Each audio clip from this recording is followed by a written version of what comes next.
এই যে অবৈধ পথে উপার্জিত টাকা এগুলো নির্বাচনের মাঠে খরচ করে নির্বাচনের মাঠকে গরম করছে। কালকে আমাদের একজন কর্মীর উপরে হামলা করেছিল। আজকে আমি আসার পথেও বলা চলে আপনার ডাকুয়া সুলিশ বাজারের ওখানে অন্ধকার রাস্তায় সেখানে কতগুলো লোক আমাদের বলা চলে গাড়ির সামনে পড়েছিল, আপনার বাজে স্লোগান দিয়েছিল।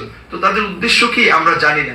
যেটা বুঝতে পারছি যে এই স্বতন্ত্র প্রার্থী তাকে বিএনপি বহিষ্কার করেছে, তো কাজেই তারা এই নির্বাচন বানচাল যারা করতে চায় এই সমস্ত অপশক্তির সাথে হাত মিলিয়ে এই বিশেষ করে একটা যদি আমাদের সাথে কোনো ধরনের একটা বিশৃঙ্খল পরিস্থিতি তৈরি করে সেটা করতেও পারে এবং তাদেরকে ব্যবহার করতে পারে। এক্ষেত্রে আমি প্রশাসনের সাথে কথা বলেছি, তারা এই বিষয়ে সতর্ক আছে।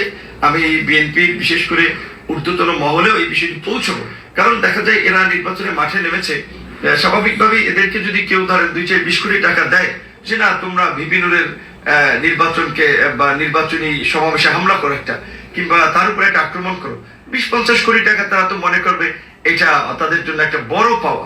আর তাদের এই যারা প্রার্থী আছে তারা তো একটা ধান্দাবাজি সুযোগের জন্য আসলে নির্বাচনে নেমেছে, তারা ভিপি নুরকে ঠেকাতে। তো আমরা যেহেতু জাতীয় পর্যায়ে রাজনীতি করি, কারণ এই যে ওসমান হাদির মৃত্যুর পরে আমরা যেটা বিভিন্ন পত্রপত্রিকায় দেখেছি বেশ কিছু মানুষকে টার্গেটে রাখা হয়েছে, তার মধ্যে আমিও আছি। তো আমি আমার এই স্বতন্ত্র প্রার্থীকে আমি অনুরোধ করব যে এমন কিছু করবেন না যাতে নিজের জীবনে আবার একটা বড় ধরনের বিপর্যয় নেমে আসে। কারণ ওসমান হাদির মৃত্যুতে আমরা দেখেছি শত শত 1-1.5 কোটি টাকার নাকি লেনদেন হয়েছে। কাজে এই টাকার লোভে পড়ে এই গলাচিপা 10 মিনার এই শান্তিপ্রিয় জনপদকে উত্তপ্ত করা, সন্ত্রাসীদেরকে লেলিয়ে নির্বাচনের মাঠে একটা ভীতিকর পরিস্থিতি তৈরি করা, এগুলো করলে কিন্তু আপনি যত বড়ই নেতা হন আপনি বক্তব্যে বলেছেন প্রশাসন নাকি আপনার বাসায় ভাত রাঁধে, এটা কোন প্রসঙ্গে বলেছেন আমরা জানি না, হয়তো শুনেছি আপনার ওয়াইফ একজন বিসিএস ক্যাডার, সেই বিবেচনায় বলতে পারেন, কিন্তু ঘরের এই প্রশাসনও কিন্তু রক্ষা করতে পারবে না আপনি যদি নির্বাচনের পরিবেশকে বানচাল করার জন্য কিংবা এলাকায় যদি কোনো অন্য কিছু করার চিন্তা করেন, কোনো অপশক্তির সাথে হাত মিলিয়ে।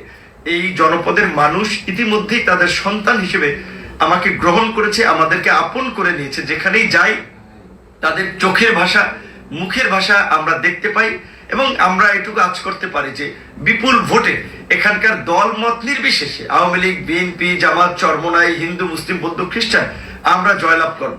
তো আমাদের জয় ঠেকাতে আপনারা মাঠে নেমেছেন, তো এই অপশক্তি আপনাদেরকে ব্যবহার করবে। বিশেষ করে বিএনপির এখনো যারা এই স্বতন্ত্র প্রার্থী বিএনপির বহিষ্কৃত নেতা জনাব হাসান মামুনের সাথে আছেন, তাদেরকে আমরা বারবার বলবো আপনারা ভুল পথে আছেন।